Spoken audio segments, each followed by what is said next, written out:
Hello বন্ধুরা, দেবার্চনা কিচেনে সবাইকে ওয়েলকাম। তোমরা ভালো আছো? আজকে তোমাদের জন্য একটা নতুন রেসিপি নিয়ে এসেছি। রেসিপিটার নাম হলো মশলা ফ্রেঞ্চ টোস্ট। দেখতে থাকো কেমন করে বানাই। তোমরা যদি এইভাবে কোনো দিন বানিয়ে খেয়েছো তো ভালো, কেমন লাগে তো জানো। আর যদি না বানিয়ে থাকো তাহলে দেখতে থাকো আমি কেমন করে বানাচ্ছি। এখন দেখো, দুটো ব্রেড নিয়ে নিয়েছি। এবার নিয়েছি দুধ, আমুল দুধ। দেখতেই পাচ্ছ এখানে আছে ধনেপাতা কুচি, লঙ্কা কুচি আর পেঁয়াজ কুচি। এবার এর মধ্যে নিয়ে নিয়েছি ডিম আর আছে বাটার বাটির মধ্যে। আমি কি করব দেখো, বাটি নিয়ে নিয়েছি একটা আলাদা বাটি। এর মধ্যে এখন একে একে সব মেশাতে থাকবো। কিভাবে দেখতে থাকো তোমরা। প্রথমে আমি ডিম ভেঙে দেব। ডিম ভেঙে দিলাম। এরপরে দেব আর একটা ডিম। একটাই হবে না, দুটো ডিম আমাকে দিতে হবে। পাউরুটির পরিমাণ বুঝে ডিম দিতে হবে। দিয়ে দিলাম। এই রেসিপিটা কিন্তু খেতে খুব টেস্ট লাগে বন্ধুরা।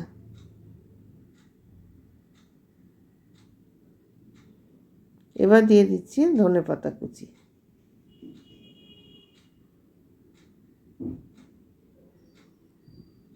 আর এর মধ্যে দিয়ে দিচ্ছি পেঁয়াজ কুচি। আর এখন দেব লঙ্কা কুচি।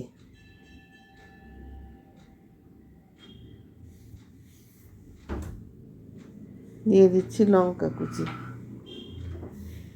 এবার এগুলো সুন্দর করে মিশিয়ে নিতে হবে ভালো করে। দেওয়া হয়ে গেছে।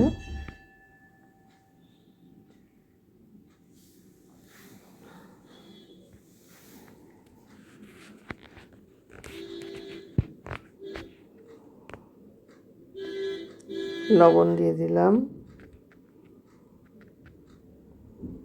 দিয়ে পরিমাণ মতো লবণ দেবে, যেটুকু লাগবে সেটুকু দেবে। এবার আমি দিয়ে কী করবো, এগুলোকে দেখতে থাকো। হ্যাঁ, দিচ্ছি এর মধ্যে আর একটু গোলমরিচের গুঁড়ো। এটাও পরিমাণ মতো দিতে হবে।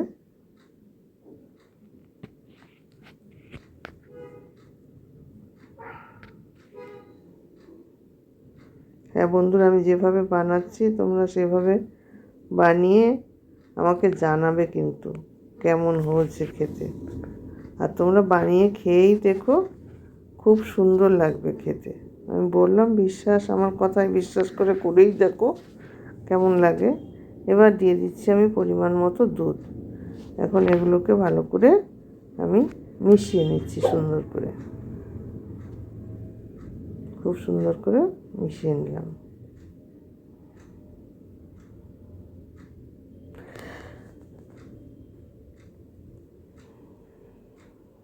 ব্যাস, মেশানো হয়ে গেছে। এইবার এর মধ্যে পাউরুটিটা ভালো করে চুবিয়ে নিচ্ছি।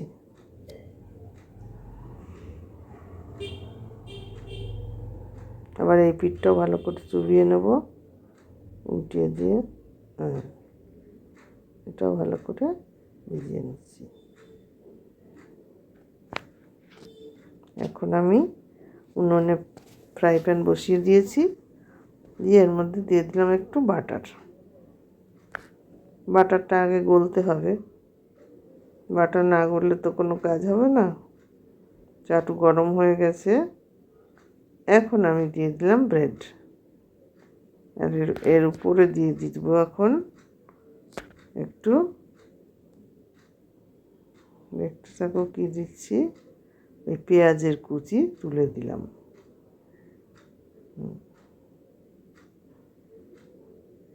নিচেটা আমার ভাজা হচ্ছে। নিচটা ভাজা হয়ে গেলে তারপরে আমি আবার পরের পিঠটা উল্টিয়ে দেবো।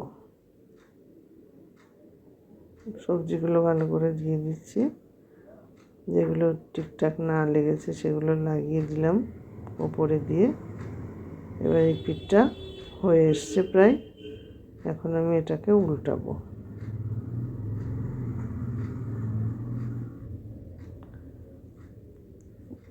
উল্টে দিয়েছি, দেখো কত সুন্দর দেখা যাচ্ছে, তাই না বন্ধুরা?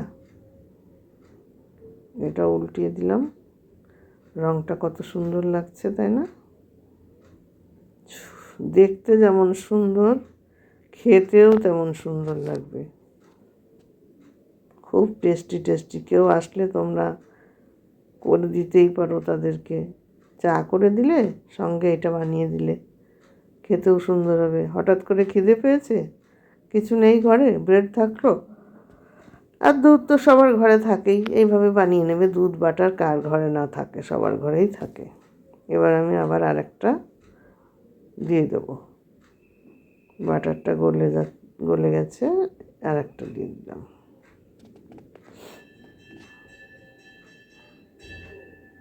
এটা উল্টে দিয়েছি।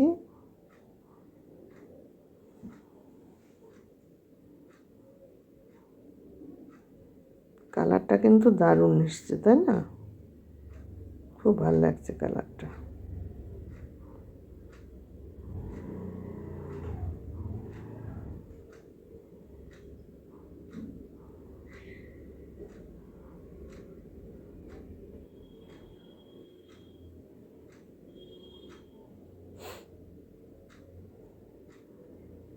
ভালো করে না উল্টানো পাল্টানো হলে না ডিমের একটা কাঁচা গন্ধ বেরোয়। আর দুধ দেওয়া রয়েছে যেহেতু, ওই জন্য একটু ভাজাটা ভালো করে করতে হয়।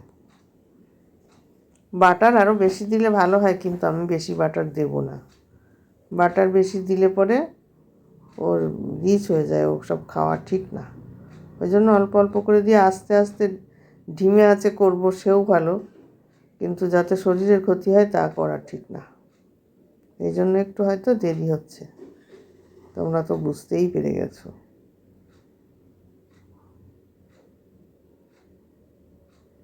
অনেকে আবার এইটা সাদা তেলের মধ্যে চুবিয়ে ভাজে, এইটা চুবিয়ে নিয়ে সাদা তেলের মধ্যে ছাকা তেলে ভেজে ওঠায় একদম। কিন্তু আমার দরকার নেই, আমার এটাতেই ঠিক আছে, শরীরের পক্ষে কোনো ক্ষতি হবে না। দেখো কত সুন্দর লাগছে।